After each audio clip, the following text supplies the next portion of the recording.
నా చిన్నతనంలో మా అమ్మ ఎక్కువగా చేసేది ఈ వడల కర్రీ. వడలతో కూర అది చాలా టేస్టీగా ఉంటుంది.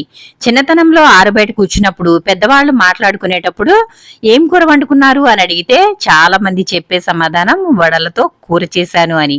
మరి అటువంటి వడల కర్రీ ఏ విధంగా తయారు చేసుకోవాలో చూసేద్దామా?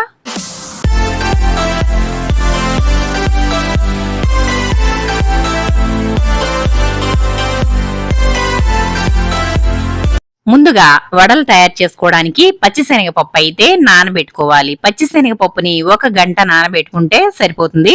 చక్కగా నానిపోతుంది. ఆ తర్వాత దానిని మిక్సీలో వేసేసుకుని మెత్తగా అంటే కచ్చా పచ్చాగా చేసేసుకోవాలి.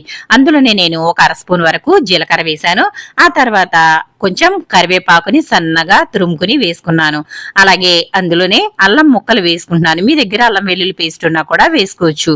అలాగే సన్నగా తరిగిన పచ్చిమిర్చి కూడా వేసుకోవాలి. అలాగే సన్నగా తరిగిన ఉల్లిపాయలు కూడా వేసేసుకుందాము. వడలలో మెయిన్ గా ఇవన్నీ ఉంటే చాలా బాగుంటుంది. ఒక్కొక్కసారి మనం అల్లాన్ని కూడా పప్పులో వేసేసి మిక్సీ పట్టేసుకోవచ్చు. ఇవన్నీ కూడా వేసేసుకుని ఇప్పుడు ఇది అంతా కూడా బాగా కలుపుకోవాలి. అలాగే ఇందులో రుచికి సరిపడా సాల్ట్ కూడా వేసుకుంటున్నాను. నేనైతే ఇక్కడ 1 స్పూన్ అయితే వేసాను. ఇది అంతా కూడా చక్కగా బాగా ఈ విధంగా ఉల్లిపాయల్ని బాగా మెదుపుతూ చేత్తో ఇలా కలుపుకోవాలి. ఇలా కలుపుకోవడం వల్ల ఉల్లిపాయలలో ఉండే నీరంతా కూడా బయటకు వచ్చేసి పిండి అనేది మనకి చాలా సాఫ్ట్ గా తయారవుతుంది. పిండిని రుబ్బుకునేటప్పుడు వాటర్ అనేవి అస్సలు యాడ్ చేయకూడదు. వాటర్ యాడ్ చేసినట్లయితే పిండి అనేది జారుగా అయిపోతుంది. జారుగా అయిందంటే మనకి వడలు అనేవి రావు. పిండి కలిపేసి పక్కన పెట్టేసుకున్నాను. ఆ తర్వాత స్టవ్ మీద గిన్నె పెట్టేసుకుని ఆయిల్ అయితే వేసేసాను. ఇప్పుడు వడలు అయితే వేసేసుకుందాము. ఇలా చేతికి మనకి ముద్ద అయితే తీసేసుకుని ఇది ఒక షీట్ మీద ఇలా కొంచెం తడుపుకోవాలి. షీట్ ని దాని మీద అయితే ఇలా వేసి వడల్లాగా వేసుకోవాలి. మరీ పలుచగా చేసుకున్నట్లయితే వడలు అనేవి విరిగిపోతాయి కాబట్టి కొంచెం మందంగానే చేసుకోవాలి. ఇలా షీట్ మీద వేసుకుని ఇట్లాగా సమానంగా చక్కగా రౌండ్ గా వచ్చేటట్లయితే ఇలా చేసుకుని కాగిన నూనెలో అయితే వేసుకోవాలి. ఇవి వెంటనే కదిపేయకూడదు, ఎందుకంటే ఇది మనకి త్వరగా విరిగిపోతుంది కాబట్టి. మనం పప్పు అనేది కచ్చా పచ్చాగా మిక్సీ పట్టుకున్నాం కాబట్టి మనకి విరిగిపోయే ప్రమాదం ఉంటుంది కాబట్టి జాగ్రత్తగా ఉంచుకోవాలి. ఆ తర్వాత ఇంకొకలా చూపిస్తున్నాను చూడండి. మా చిన్నప్పుడు అయితే చేత్తో ఇలా వేసేవాళ్ళు. ఈ విధంగా ముద్దని చేతిలో పెట్టుకుని అరిచేతిలో పెట్టుకుని ఇంకొక చేతితో ఇలా నొక్కినట్లయితే మధ్యలో లావుగా వస్తుంది. అలాగే చుట్టూ అంతా కూడా సన్నగా వస్తుంది. ఇలా వేసుకునే వాళ్ళండి మా కాలంలో అయితే. అంటే మా చిన్నప్పుడు ఇలా వేసేవాళ్ళు. చూసారు కదా, వడలైతే ఇలా వేసేసుకున్నాను. ఇలా వేసేసుకున్న తర్వాత వీటిని చిన్న మంట మీద చక్కగా వేయించుకోవాలి. మరి హై ఫ్లేమ్ పెట్టేసినట్లయితే లోపలంతా కూడా ఉడకదు. అలాగే మనకి లోపలంతా పచ్చి పచ్చిగా ఉంటుంది, పైనంతా రంగు వచ్చేస్తుంది. టేస్ట్ అనేది ఉండదు కాబట్టి మీడియం ఫ్లేమ్ లో పెట్టుకుని చక్కగా వీటిని వేయించుకోవాలి. చూడండి, ఇక్కడ చిన్న మంట మీద అయితే నేను ఈ విధంగా వడల్ని మంచి రంగు వచ్చే వరకు వేయిస్తున్నాను. ఇది ఇంకొంచెం రంగు అయితే రావాలి. ఇలా ఉంటే మనకి వడలు అనేవి మంచి రంగు వస్తేనే బాగుంటాయని గుర్తుంచుకోండి. చూసారు కదా, ఈ విధంగా మంట మీడియం ఫ్లేమ్ లో పెట్టుకుని వీటిని చక్కగా దోరగా వేయించుకోవాలి. ఈ విధంగా వేగిన తర్వాత ఇవి తీసేసి పక్కన పెట్టుకోవాలి. ఆ తర్వాత మిగిలినవి కూడా వేసుకోవాలి. వడల్లో చాలా రకాలు ఉంటాయండి. బొబ్బరి వడలు ఉంటాయి, అలాగే పచ్చిశనగపప్పు వడలు, పెసరపప్పు వడలు, ఇవన్నీ కూడా చాలా రకాలు ఉంటాయి. కానీ వడలంటే కూర చేసుకోవడానికి మాత్రం ఈ పచ్చిశనగపప్పుతో చేసిన వడలే బాగుంటాయి. సాయంత్రం పూట బజ్జీలు బండిలు ఉంటాయి కదా, వాటిలో ఇవి కంపల్సరీగా ఉంటాయి. మా చిన్నతనంలో ఇవి తెచ్చుకుని బయట నుంచి తెచ్చుకుని కర్రీ అనేది చేసుకునే వాళ్ళండి. చాలా మంది ఎక్కడ విన్నా కూడా వడలతో గాని పెసర పునుగులతో గాని కర్రీ అనేది చేసుకుంటారు. పకోడీ కూర కూడా చాలా బాగుంటుందండి. మీరు ఎప్పుడైనా తిన్నారా? తినకపోతే నాకు కమెంట్ సెక్షన్ లో కమెంట్ పెట్టండి. మీకోసం అయితే నేను ఆ రెసిపీ అయితే తయారు చేసి పెడతాను. చూసారు కదా, ఇవి చక్కగా వేగిపోయాయి. ఇప్పుడు అయితే గిన్నెలోకి తీసేసుకున్నాను. మిగిలిన పిండితో కూడా వడలు అనేవి వేసేసుకుందాము. ఇవి చేత్తో కూడా వేసేసుకోవచ్చు. ఈ విధంగా ముద్ద తీసుకుని చేత్తో ఈ విధంగా వేలితో బత్తుకుని చక్కగా వేసేసుకోవచ్చండి. వేరే చెయ్యి అవసరం లేదు, అలాగే వేరే కవర్ కూడా అవసరం లేదు. సింపుల్ గా ఇలా కూడా వేసేసుకోవచ్చు. చూసారు కదా, చాలా ఈజీగా మనకి కూర తినాలనిపించినప్పుడు 1 గంట ముందు పప్పు నానబెట్టుకుంటే చాలండి, కర్రీ అనేది చేసేసుకోవచ్చు. ఈ కర్రీ నాన్ వెజ్ కర్రీ కన్నా చాలా బాగుంటుంది. మీరు కూడా తప్పకుండా ట్రై చేయండి. మీకు ఏ విధంగా వచ్చిందో నాకు కమెంట్ సెక్షన్ లో కమెంట్ పెట్టండి.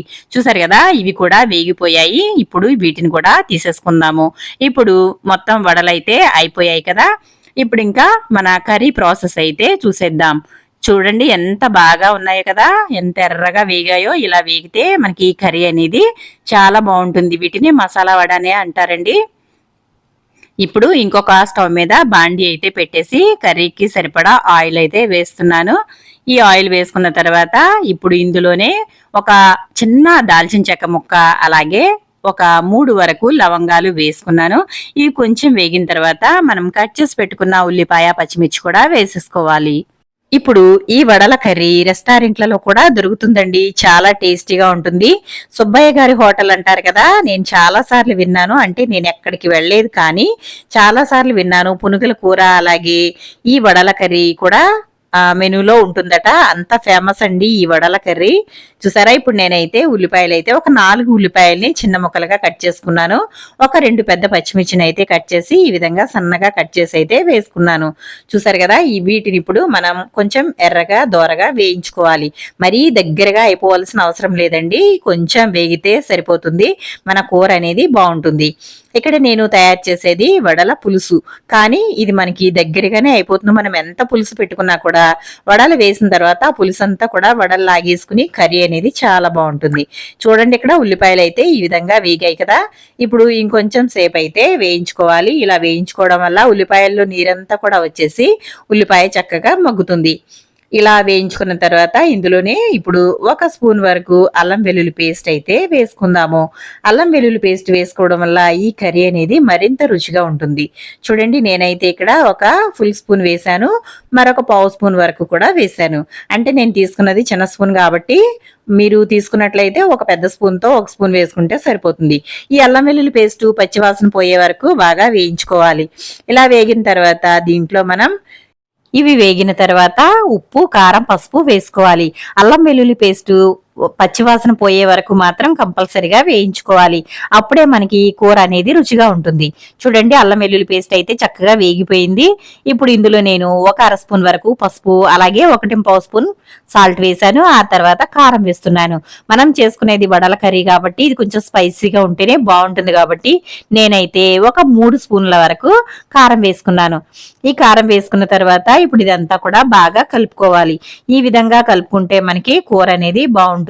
చూసారు కదా, కారం అయితే ఎక్కువ మంట అనేది లేదండి. ఇది మీడియం గా ఉంది. మీరు తినేదానిని బట్టి కారం అడ్జస్ట్ చేసుకోండి.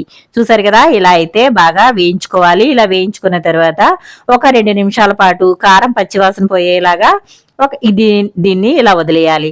ఆ తర్వాత అందులోనే ఒక 1/2 స్పూన్ వరకు ధనియాల పొడి వేసుకోవాలి. అలాగే ఒక పావు స్పూన్ జీలకర్ర పొడి వేసుకోవాలి. నేను ఇక్కడ జీలకర్ర, ధనియాలు విడివిడిగా వేయించి పొడి చేసి పెట్టుకున్నానండి. అది ఇందులో వేసుకోవాలి. ఇలా వేసుకున్న తర్వాత ఇది అంతా కూడా బాగా కలుపుకోవాలి. ఈ విధంగా కలుపుకున్న తర్వాత మనం దీనిని ఒక 2 నిమిషాల పాటు మగ్గనిద్దాము.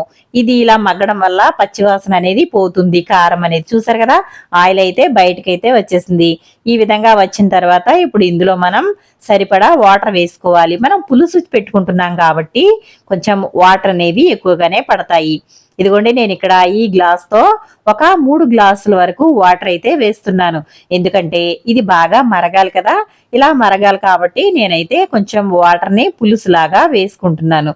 ఒక 3 గ్లాసుల వరకు వాటర్ అయితే వేస్తున్నాను. ఇది మనకి మరుగుతుంది. అలాగే మనం కొంచెం చింతపండు కూడా వేస్తాం కాబట్టి క్వాంటిటీ అనేది సరిపోతుంది.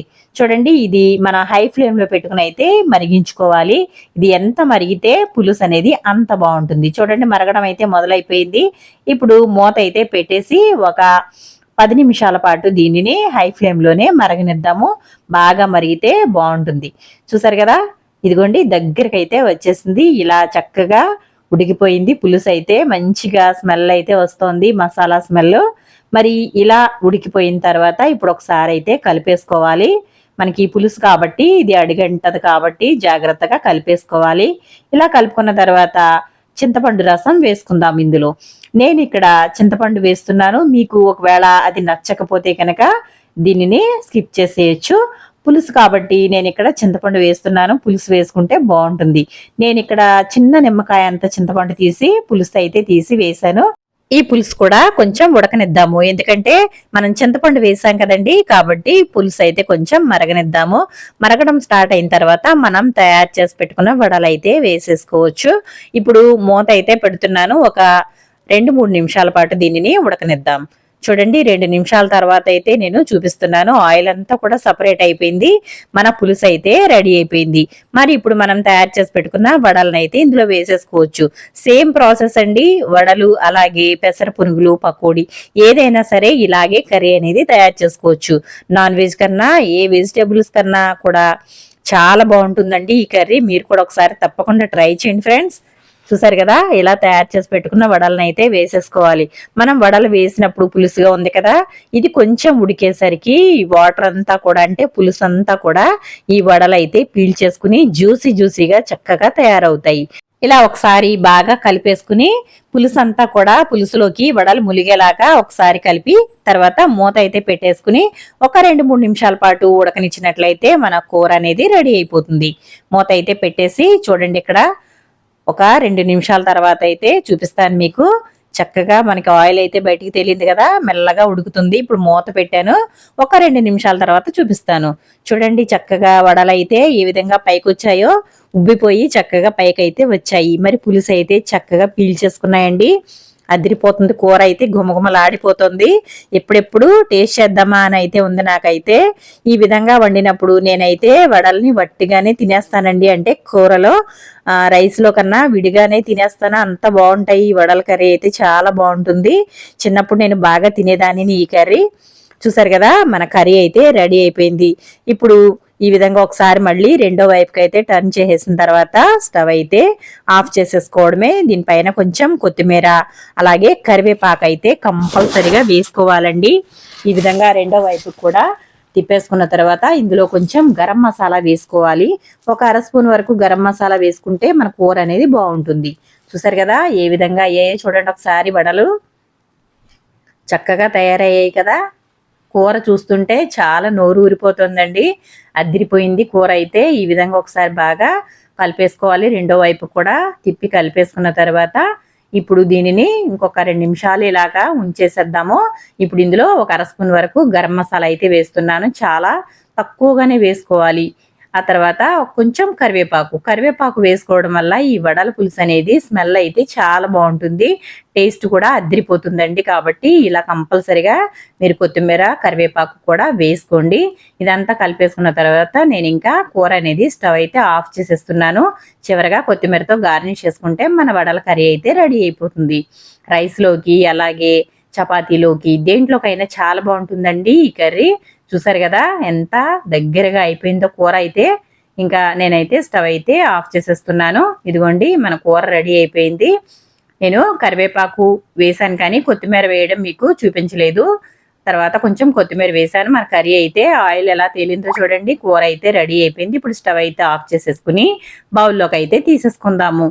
అంతేనండి, చాలా సింపుల్గా టేస్టీగా వడల కర్రీ అయితే తయారు చేసుకోవచ్చు. మీరు కూడా తప్పకుండా ట్రై చేయండి. మీకు ఏ విధంగా వచ్చిందో నాకు కమెంట్ సెక్షన్లో కమెంట్ పెట్టండి. చూసారు కదా కూర అయితే గిన్నెలోకి తీసేసాను. అదిరిపోయే టేస్ట్తో మరి మన వడ కర్రీ అయితే రెడీ అయిపోయింది. చివరిగా కొంచెం కొత్తిమీరతో గార్నిష్ చేసేసాను.